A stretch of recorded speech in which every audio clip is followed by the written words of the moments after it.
the last Cabinet meeting in 2024. I'm Jenny Hollingsworth, Deputy Leader, and standing in for John Clark as he's had to go away to another meeting. So, can we have apologies for absence, please? Yes, Chair. We've received apologies for absence from Councillors Clark and McCrossan. Thank you very much. Item 2, to approve as a correct record the minutes of the meeting held on the 7th of November, I beg your pardon. Somebody moved? Thank you. And seconded and there, approved? Thank you very much. Excuse me. Item 3 is declarations of interests. None declared, thank you. Item 4 is the forward plan at pages 7 to 14, report of the Democratic Services Manager. Are there any questions or comments on that report? Thank you. We're asked to note the contents of the draft forward plan and make comments where appropriate, and there are no comments. So we'll move to item 5, which is the Gedling Plan Q2 Performance 24-25 report. And I believe, are you doing that one, Mike? It is. Yes. Over to you then, Mike. Thank you.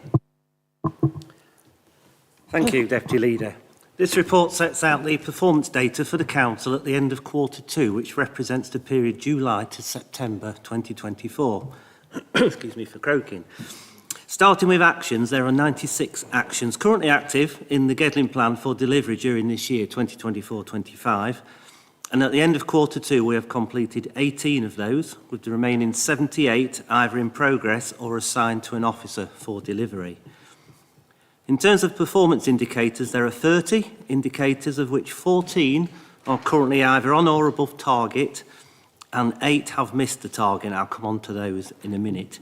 There are also 8 indicators that are for data tracking purposes only.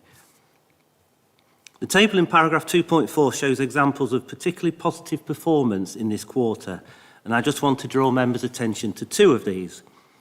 Firstly, the number of visits to leisure centres, where again, it's astounding. We have achieved a figure of 317,000 visitors this quarter against a target of 271,000. And also within the report, and linked to this, is the increase in the number of swim school members. And I'm really happy to see an all-time high of DNA members as well. So it just shows how effective our leisure team is. Also, not to be overdone by the leisure, is the performance by the revenues team. So this quarter, the percentage of both council tax and business rates collected at this stage of the year is significantly higher than expected and above target. So well done to both of those teams. So moving on for the reasons for the 8 indicators that have missed the target, these are set out in paragraph 2.5.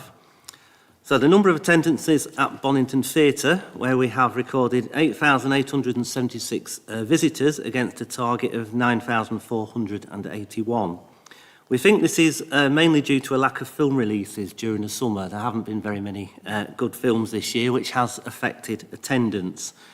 To counteract this, we're also doing some more promotional work, as is always necessary, around the marketing and the promotion of the Bonington Theatre to try and get those numbers up. The next one is average time to process new housing benefit claims, where we have a performance of 17.7 days against a target of 15.8 days. This was mainly due to issues with the IT software, meaning the work required more manual intervention than previously. However, we do anticipate this will be back on target next quarter. The third one is the average time to process housing benefit change in circumstances, again linked to what I've just said, where we have a performance of 7.7 days against a target of 5 days. Setting aside the issues with the IT software, which apply in both areas, there was also an increase in caseload due to the migration of some cases to DWP to the universal credit system. So again, that has impacted the workload in this quarter. But again, hopefully next quarter we'll be back on target. The The fourth one, percentage of invoices paid within 30 days, where we have a performance of 96.79% against a target of 99%. So we've just slightly missed that one. There have been staff vacancies and staff capacity issues within the team, which are now being resolved. And also with changes with the new structure, delays in goods received because we have to sign them off on the system. So different managers have different responsibilities. So that has had a small impact on that performance as well. And again, we expect this to be back to normal next quarter. The number of long-term empty homes returned to use, where we have a performance of 12 against a target of 17. I think this is really a matter of timing because it depends on when houses are built and everything else, and although the number of actions against those long-term empty homes. So that has an impact, but it's pleasing to note we're already above the target for the year so far. So again, no real concerns on that one. 6.1 is net additional homes provided, where we have a performance of 62 against a target of 116. Timing again, and also we saw delays in the delivery of the Rolleston Drive development this quarter and the previous quarter, but that is now progressing really well. Number of properties already been handed over, more to follow early next year. And again, hopefully that target will be a lot closer in the next quarter. 7th one, percentage of minor planning applications processed within 8 weeks, where we have a performance of 83.3% against a target of 86%. There has been a number of historic complex cases that has affected this target, but it's really pleasing to see that a lot of those now have been resolved this quarter. So again, these should improve next time. And finally, the number of affordable homes delivered, where we have a performance of 7 against a target of 38. I've already mentioned Rolleston Drive, and again, we anticipate this to be closer next quarter. So just moving on, paragraph 2.6 provides a summary of the position regarding compliments, complaints, and the number of MPs' letters, and these continue to be reviewed regularly by us on the table as part of the senior leadership team. In terms of achievements, this quarter, these are set out in detail in the appendix, but there are some separately highlighted in paragraph 2.7. And these cover the Ambition Arnold public consultation, which features later on this agenda. The Carlton long-term plan for towns, for which a commitment has now been confirmed by the new Labour government. Really pleasing to see that, and the 20 million still is there for our benefit of our Carlton and Greater Carlton area. And also during this quarter, work has significant progress now on the 3-year investment plan and the 10-year vision. So it's really, really great to see that work there. And the board is working incredibly hard to progress that moving forward. And while Tanya's here, big thanks to Tanya for delivering on that. And it is Tanya's last week. So thank you very much, Tanya, for all the work on the Carlton side. And of course, Ambition Arnold, while I'm mentioning it. So. Also, the launch of the new customer experience programme designed to improve service delivery and to be more responsive and reliable. Incredible amount of work going on there around the digital transformation, and it will show really positive changes moving forward. And I've already mentioned an all-time high in our DNA membership figures. So, Chair, as always, I'd like to place on record my thanks to all staff for continuing to deliver the high-quality services for the council that we're all proud of, and have done really well in the last quarter. So happy to answer any questions, Deputy Leader. Thank you. Thank you very much, and absolutely endorse what you've said about thanks to the staff who work really hard to maintain the good performance and, as you say, the customer experience as well. Are there any questions or comments on the quarter plan report? No? No? So, just ask to note that particular report, so if you're happy to do that. Yep. Thank you very much.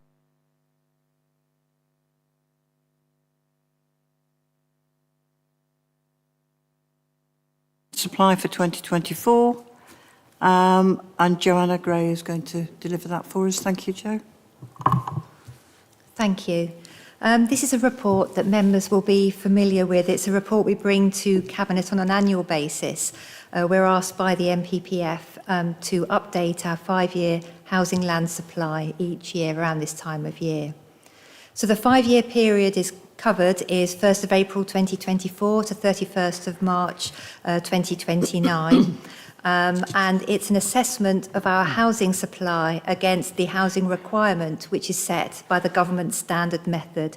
And given that that's changing at the moment, this is a standard method which was published this time last year. In terms of our assessment of supply, we undertake that work using a common approach that has been agreed with Broxtowe, Erewash, Nottingham City and Rushcliffe.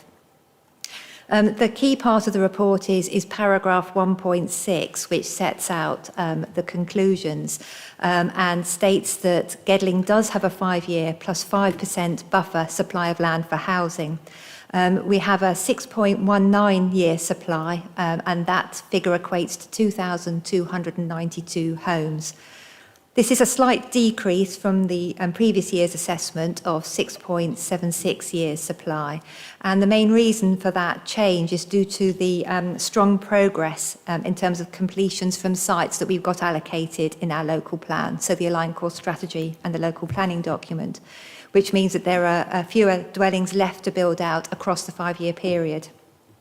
Just to note that of Gedling's 33 housing allocations, only 5 are fully built out, 13 are still under construction, and development is yet to begin on the remaining 15 sites. Some of those are quite small.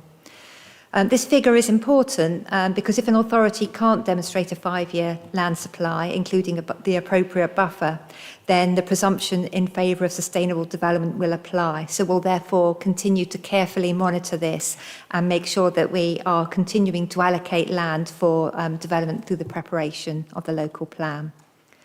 So the report asks Cabinet to note the content of the latest 5-year housing land supply assessment.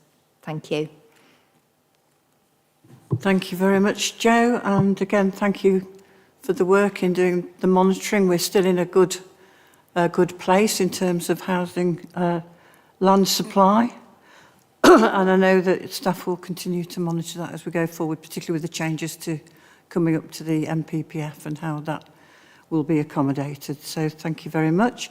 There is more detail in the appendix, which sets out the methodology for calculating, if anybody wants to go through that. I'm sure you all have. So are there any questions, comments on that report? So we're asked to note the 5-year housing land supply assessment for 2024. You're happy to do that? Is that agreed? Thank you very much. Right. Item 7 is the Authority Monitoring Report, April 2023 to March 2024. Mike, are you doing that one? No? Are you doing that one, Jo? This will be me Jo, again. Yes, thank you. Yes, this is another standard report that we produce annually. And again, this is something required to do in accordance with the National Planning Practice Guidance. The content of the document needs to cover progress with local plan preparation, reporting activity around the duty to cooperate, and showing how the implementation of policies in the local plan is progressing. So the latest AMR is attached as an appendix to the Cabinet report. So in terms of local plan delivery, the report covers preparation of the Greater Nottingham Strategic Plan, which we're undertaking in conjunction with Nottingham City, Broxtowe and Rushcliffe. Most recently, we are currently consulting on the publication draft plan, which commenced on the 4th of November and ends on Monday, the 16th of December. Once adopted, the strategic plan will supersede the aligned core strategy. We're continuing to fulfil the duty to cooperate with neighbouring authorities through the preparation of the strategic plan and other documents, and more detail is set out in the authority monitoring report. We are implementing the policies set out in the neighbourhood plans, the 4 neighbourhood plans within the borough. And in terms of other supplementary planning documents and guidance, within the monitoring period, we've published an interim planning policy statement on first homes. So the bulk of the authority monitoring report is around the implementation of policies. All of our local plan policies include monitoring indicators so we can assess how well they're being implemented. And in addition, the sustainability appraisal that underpins the local plan includes a monitoring framework. So we have a whole host of monitoring indicators to consider. They cover all elements of the local plan content, so those are listed out within the report, but including climate change, flood risk, water management, green belt, natural environment, open space and recreation, the historic environment, design, delivery of homes, retail and community facilities, transport and infrastructure and developer contributions. So covering the content of the local plan and also covering many of the services delivered by Gedling Council. So as I say, much more detail included in the report, but in essence, Cabinet's asked to note the content of the latest authority monitoring report. Thank you.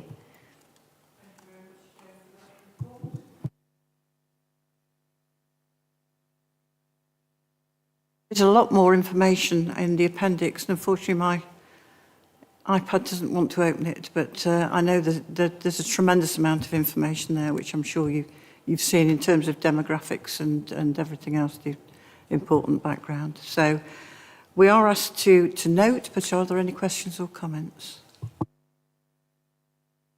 Thank you, Chair, and thanks, Joe, for the report. As usual, it's a purposeful report which shows the range of work that goes on. You know, the planning system and the implementation of this is not accidental, so it's really useful to have this information. Can I just check one point though? The local plan, Rushcliffe and Broxtowe are fully on board with that, are they? In terms of preparing the Greater Nottingham Strategic Plan, yes, each of all authority has undertaken their own separate approval processes to agree the publication draft for consultation.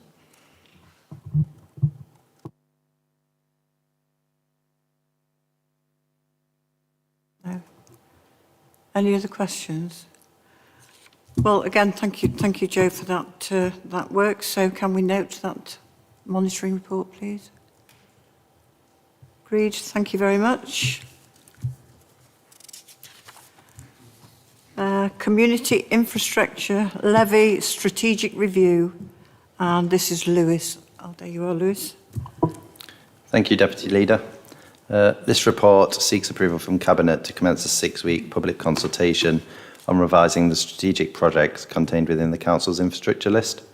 Gedling Borough Council adopted the Community Infrastructure Levy on the 16th of October 2015, along with an approved charging schedule and Regulation 123 list. At the time that Gedling adopted the SIL, the Regulation 123 list of the SIL regs restricted the use of planning obligations and required that any infrastructure which was to be funded in whole or in part by SIL was set out in a Regulation 123 list.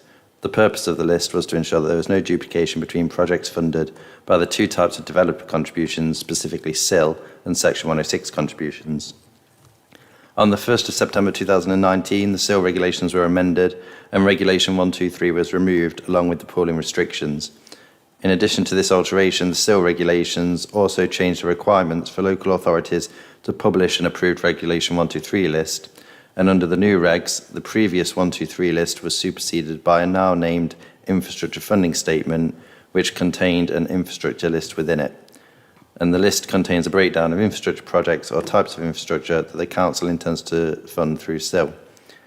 Gedling Borough Council's Regulation 123 list, which was adopted, included 4 strategic infrastructure projects, namely the Gedling Access Road, the GAR, Gedling Country Park Visitor Centre, secondary school contributions at Gedling Colliery Chase Farm, and secondary school contributions at Topwigay. These projects were retained on the Council's infrastructure list in 2019 in accordance with the new regulations. SIL receipts have been collected since the adoption of SIL, with a large portion of all receipts being collected towards projects on the infrastructure list. During the 2023-24 financial year, Gedling Borough Council had collected sufficient SIL receipts to be able to fulfil its commitments to part fund the construction of the Gedling Access Road, now known as Colliery Way, with approximately 4.4 million being transferred to Nottinghamshire County Council. and approximately 1.4 million used to fund the construction of the Gedling Country Park Visitor Centre. As a result of this, only 2 strategic projects currently remain on the infrastructure list, these being the secondary school contributions at Chase Farm and Topwigate respectively. And on the 17th of April 2024, a motion was passed at full council that a review of the council's infrastructure list be undertaken to ensure that a continuous roster of strategic projects exist for the council to fund through SIL. Gedling Borough Council, along with Broxtowe Borough Council, Nottingham City Council and Rushcliffe Borough Council, are currently consulting on the Greater Nottingham Strategic Plan, which will replace the Glencore strategy and look at how longer-term development needs can be met up to 2041. In addition to the strategic plan, the councils have prepared an infrastructure delivery plan to ensure that the appropriate infrastructure is in place to meet development needs. The IDP provides a framework for what level of strategic infrastructure is required, where and when it is needed, and how it will be funded. And in preparation for a review of Gedling's strategic SIL, officers have carefully considered the findings of the IDP and identified several projects which align with the delivery of strategic infrastructure considered key to the strategic plan. In addition to projects outlined in the IDP, officers have also identified several other projects which are considered to be of strategic importance to the borough, and initial details of these projects can be found commencing on page 237 of your agenda packs. The borough-wide consultation will seek stakeholders and residents' views on the projects which have initially been identified, as well as providing an opportunity for the nomination of other potential projects which will be subsequently considered by officers for their suitability as strategic infrastructure projects to be included on the list. Once all representations and responses have been collated, a secondary report will be drafted and brought back for approval before a final determination as to which projects are included on the list is made. The recommendation is therefore that Cabinet approves a six-week public consultation on the review of the strategic projects set out within the infrastructure list. Thank you. Thank you very much, Lewis, for a well-presented report. Thank you. And very timely to start looking at a new infrastructure list going forward, which ties in with the Greater Nottingham Strategic Plan and the Infrastructure Delivery Plan. So well chosen in terms of how they link to that. So that's excellent. So are there any questions or comments on that?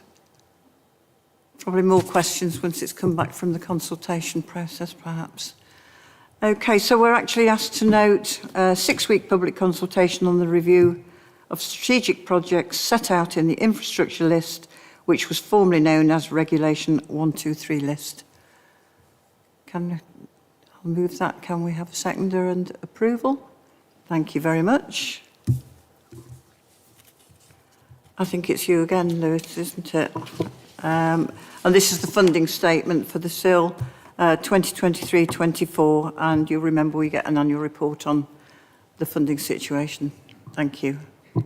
Thank you. Yes, so this is the annual infrastructure funding statement which comes to Cabinet every December.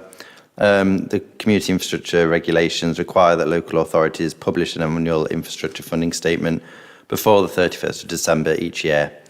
And the IFS provides a financial breakdown of planning obligations collected, expended and retained through the community infrastructure levy and Section 106 contributions, as well as a forecast of any potential future spending priorities. This report covers the financial year from 1st of April 2023 to the 31st of March 2024. The report is split into 3 sections consisting of a SIL report detailing the receipts collected, allocations and expenditure of SIL, a Section 106 report on the collection, allocations and expenditure of Section 106 contributions, and a statement of infrastructure in the borough, which was now, as we've just approved, the infrastructure list, which will be under review. All charging authorities who collect SIL receipts and all Section 106 contributions are required to publish an annual IFS. And within areas where a 2-tier governance, such as a borough and a county council, exist, both the borough and the county council are required to produce individual IFS as reporting on their planning obligations. Nottinghamshire County Council are responsible for collecting and reporting on their own Section 106 obligations, such as transport and education contributions, and as such are progressing their own infrastructure funding statement, which will be available on their website in due course. The role of the IFS is to provide transparency for stakeholders and local residents regarding the collection and expenditure of obligations, and it is a useful way to support the wider planning and delivery framework by identifying infrastructure projects for the council and providing a breakdown of larger strategic projects.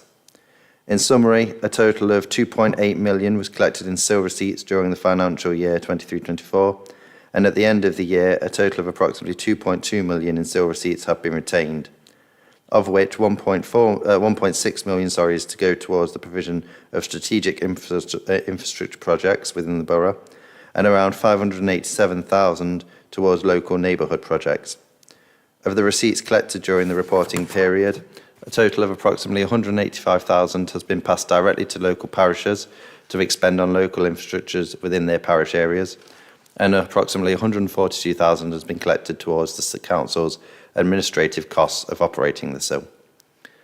As of the end of the financial year, £320,000 from the non-parish neighbourhood portion has been awarded to fund 7 different localised infrastructure projects, and the detail of these can be found on page 299 of your agenda packs. And a further project for the renovation of First Gedling Scouts Hut was awarded SIL funding just after the reporting year, and as such is not included but will be updated in next year's IFS. During the reporting year, Gedling Borough Council completed the transfer of 4.4 million, as was previously stated, for the Gedling Access Road, and there are now 2 infrastructure projects remaining on the infrastructure list. And moving on to Section 106 obligations, in 2023-24, a total of approximately 400,000 was collected through capital contributions secured through Section 106 contributions, and approximately 150,000 in revenue. During the same period, there was a total expenditure of 447 capital and approximately 40,000 in revenue.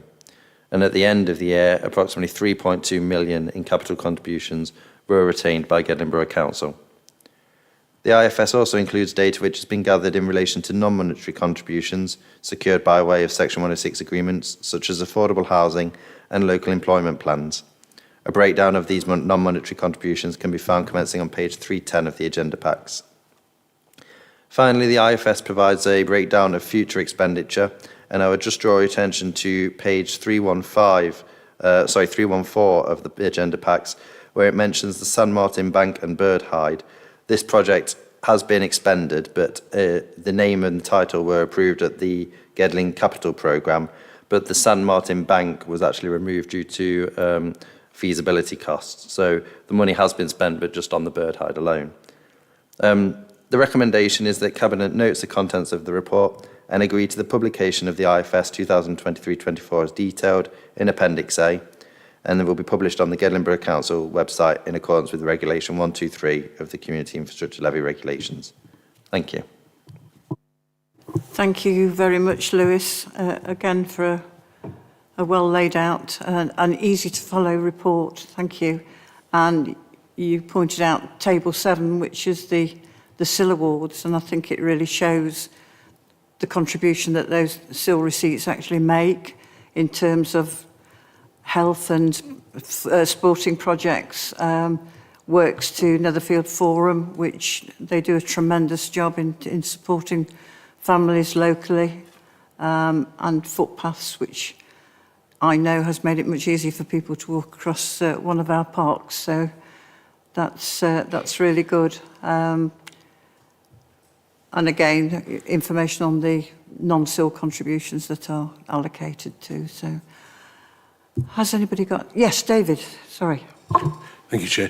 Thanks for this, Lewis. As you'll know, one of the areas that always comes up with the public in planning applications is the effect on health. And if I read it right, Table 11 has got where funding came from for health, but I couldn't see anywhere where it said what that funding actually achieved. Have I missed it, or is it available somewhere? Does the health service produce something to say what improvements we've had as a result of the SIL or Section 106 money? It should be on there. In terms of the health contributions, a significant sum, off the top of my head, I think it was something in the region of 300,000, 400,000 was spent on the extension to Stenhouse Park Medical Centre, and that was done with the ICB and the NHS involvement. So that's where the expenditure's gone, yeah.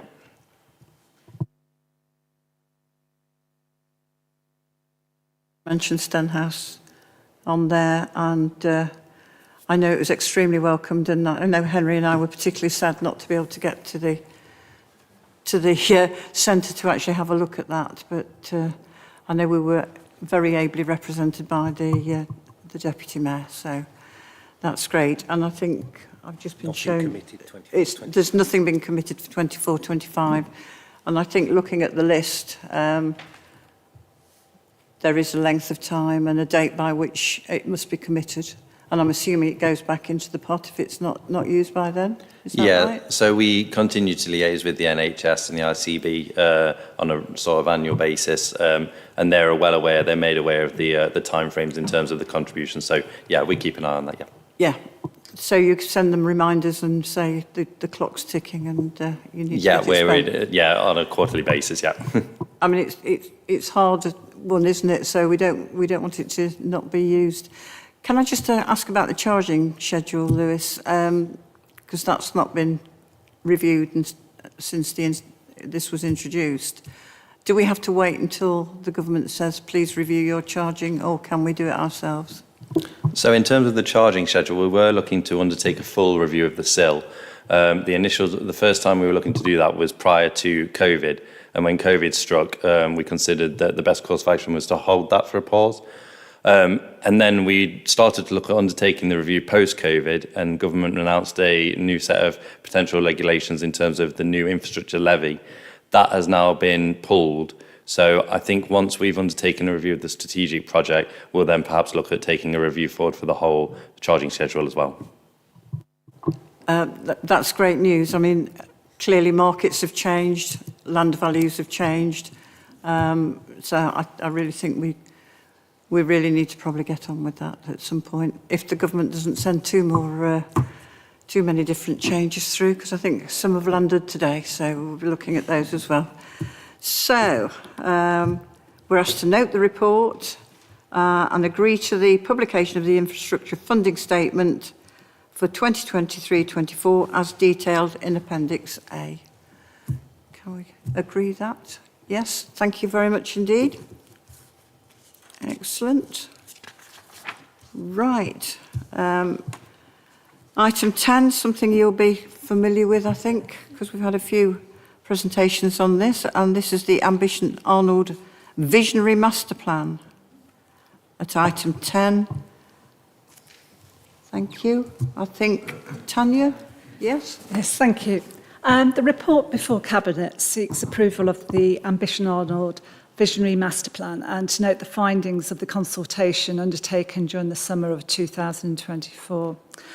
Cabinet will recall that in 2023, a decision was made to undertake a town centre master plan and feasibility works, which was branded Ambition Arnold.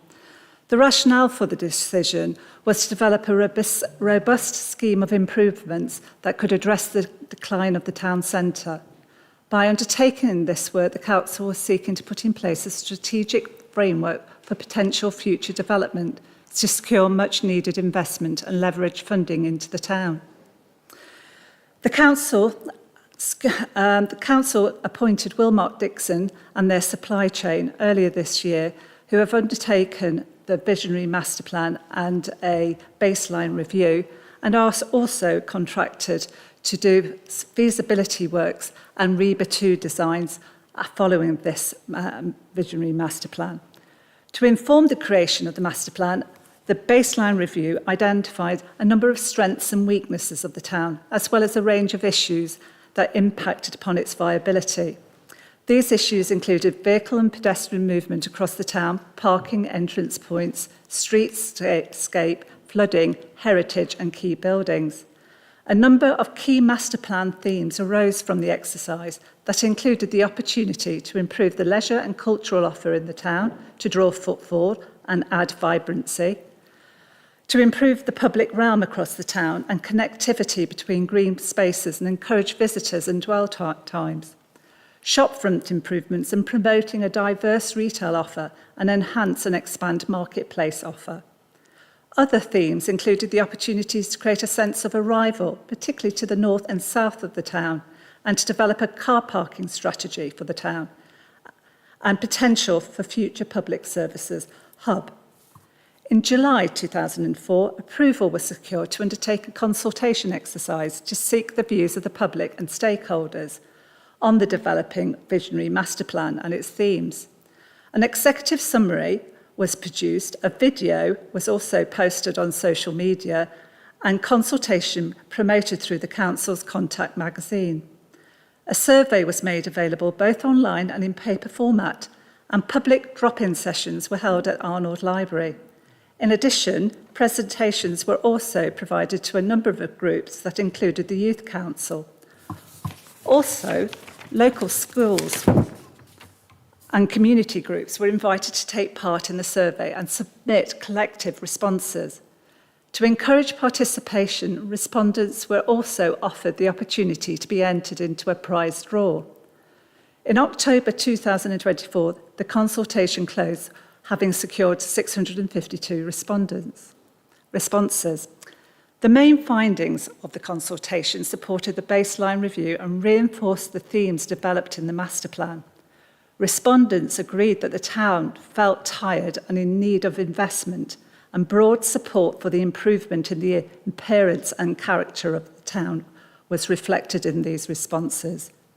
The survey identified that respondents wanted a wide and more diverse retail offer that included an improved regular market and events for the community, as well as investments to improve the pedestrian experience and make the town feel safe and welcoming. The survey also revealed support for improving facilities in the parks across the wider town centre to encourage use and footfall. Respondents were supportive of improving health, leisure, theatre and cinema provision across the town, including more modern library facilities with cultural and learning opportunities. There was also support for better access to council healthcare and welfare services. The profile of respondents broadly reflected the profile of the borough, with the exception of young people. However, efforts were made to seek their views through engagement with schools and the Youth Council. Young people's responses broadly reflected the overall findings of the survey, with this cohort placing a higher importance on the expansion of health, leisure, swim and gym facilities, cycling and the retail offer. In addition to the Ambition Arnold consultation, an independent benchmarking survey was undertaken during the summer that compared and benchmarked the town with similar small towns across the country. The benchmarking exercise identified a number of comparative positive features of the town that included its transport links and car parking facilities, consumer spend and footfall that were above the national small town average. However, the benchmarking exercise also reinforced the findings of Ambition Arnold survey, with a higher percentage of town users stated they would not recommend a visit to the town than the national small town average. In view of the feedback received from the consultation and benchmarking, it is proposed that the Visionary Master Plan is approved by Cabinet. The Master Plan provides a vision for interventions to address the decline of the town, to encourage footfall through a mix of new and enhanced services and facilities to stimulate the local economy and diversity of retail offer. It provides a vision for streetscapes that are accessible to all, appealing, green and safe, and provides opportunities for events and markets to support a vibrant town centre that draws upon its cultural heritage while supporting local businesses and instilling civic pride. The master plan identifies practical interventions to improve the physical appearance of the town and offers a vision to improve and enhance leisure, cultural and other services and facilities, whilst safeguarding public transport links and recognising the importance of town centre parking provision. It is therefore proposed that the Visionary Master Plan is formally approved as a strategic framework to shape and drive potential interventions.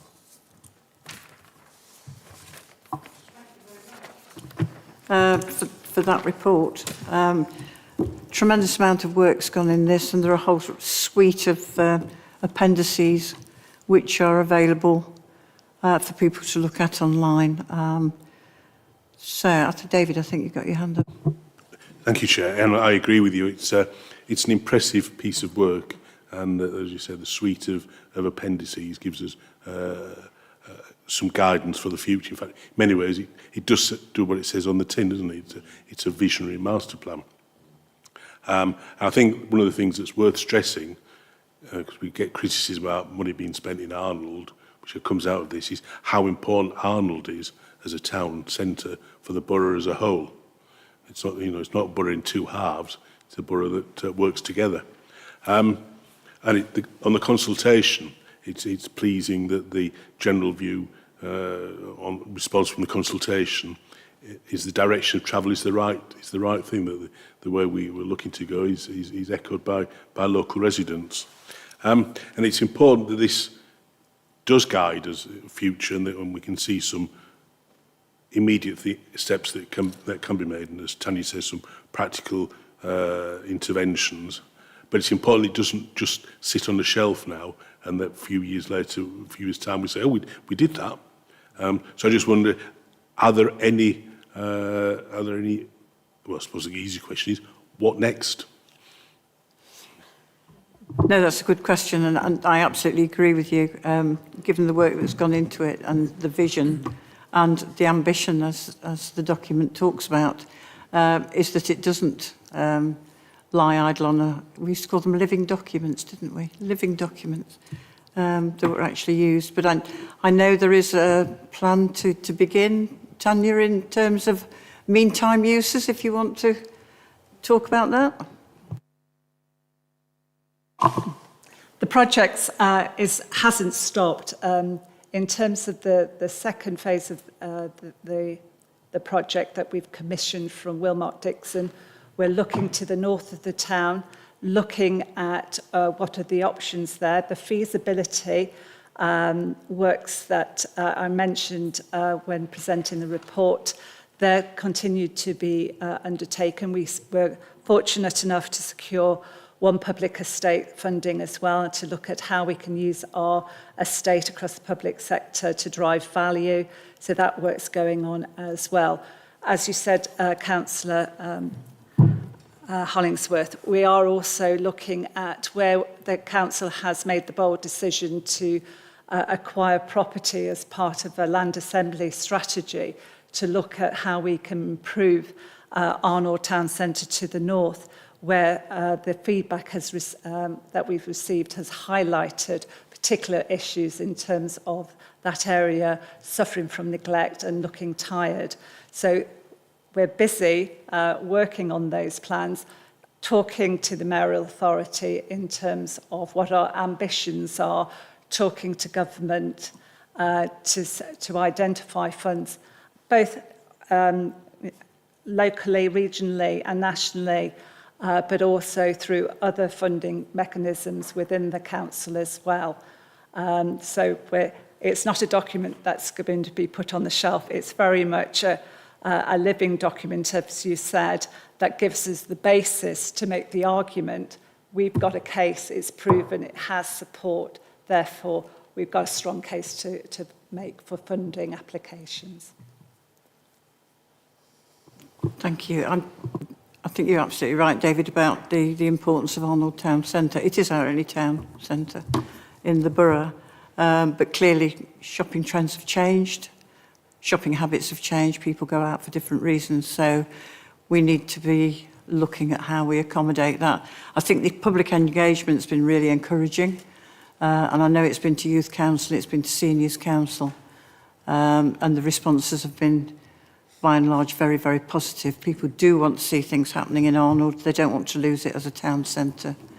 And we had a good presentation with the Developer Forum this morning, and they're very interested to see improvements made. So I think the engagement's been good and the positive response. So we'll look at those. And in terms of transport, we need to make sure that people can access from different areas of the borough as well. That's been holding things back, and I think there's a transport review being undertaken as well. So it's in two parts. We're being asked to approve the Ambition Arnold Visionary Master Plan as a strategic framework to shape and drive potential future interventions in the town centre.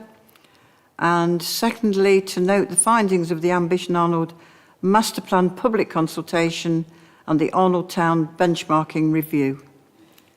So can we agree those two recommendations? Yes, happy with those, thank you. Thank you very much. Can I just say before we move on, Tanya, it's your last week this week, and I know we'd all want to wish you well in whatever you do next. I think you're talking about retirement, but I don't quite believe it, to be honest. I think you'll be doing all sorts of things. So we wish you well, and we want to thank you for your commitment and your wise counsel in terms of the time you've been here and your support of us and the staff that have worked under you as well, and all your colleagues. And I know Cabinet would want to endorse that. So thank you so much. And we hope you have a lovely Christmas with your family with knowing you haven't got to come back again. That's not fair. That's not fair, is it? Okay.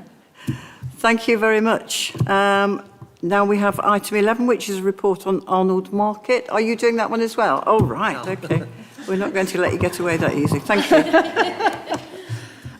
This report very much segues from the last report. It's recommending the approval to permanently site the Arnold Market at Eagle Square.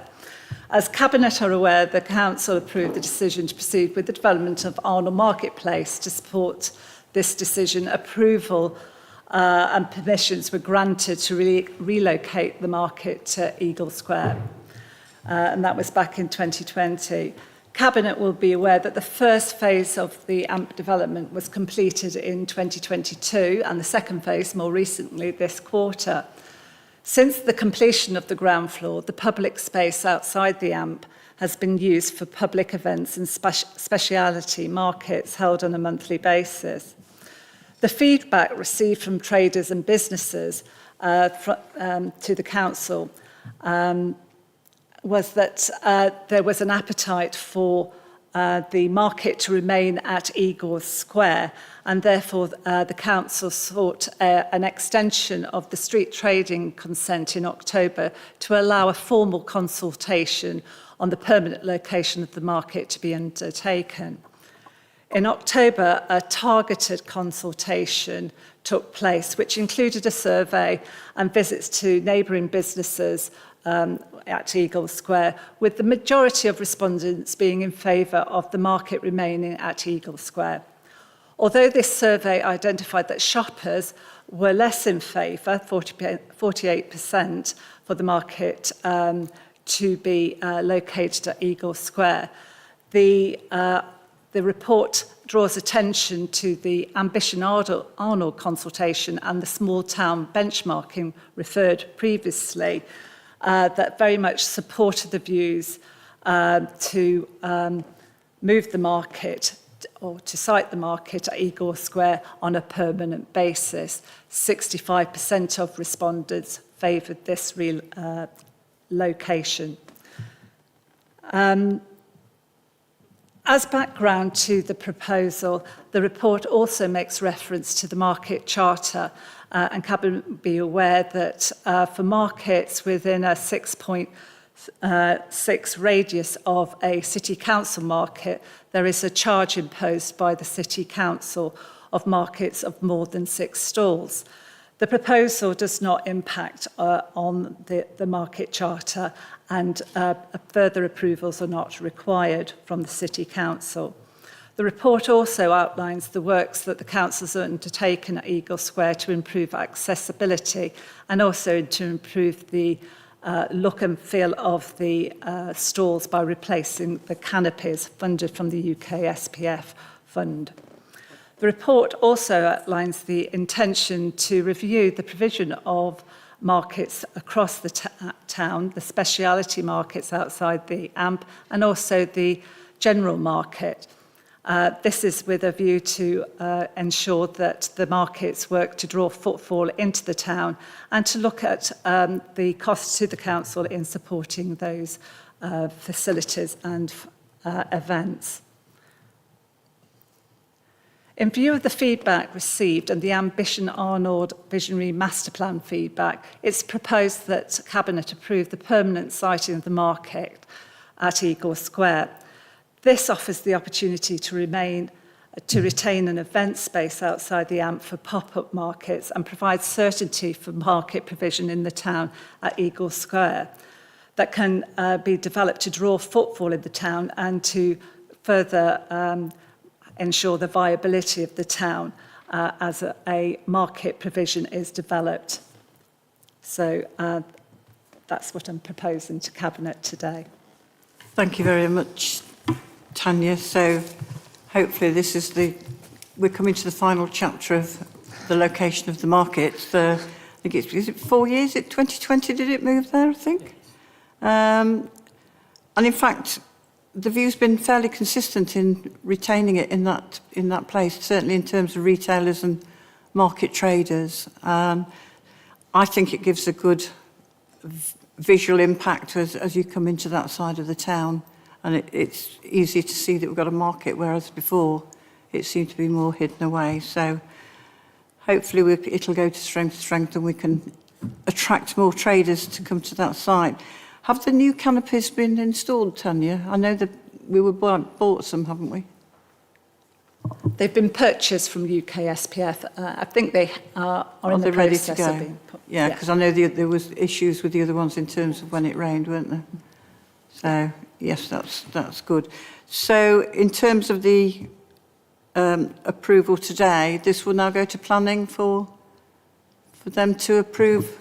Yes, it the is permanent subject location? to permission. Permission from the planning. Okay. So subject to all necessary consents and permissions being obtained, approval is given to permanently site the Arnold Market at Eagle Square, and we're asked to approve that motion there. Sorry, I didn't ask if anybody wanted to make any comments. Nobody wants to make any comments. Okay. So can we approve that then? Yes, thank you.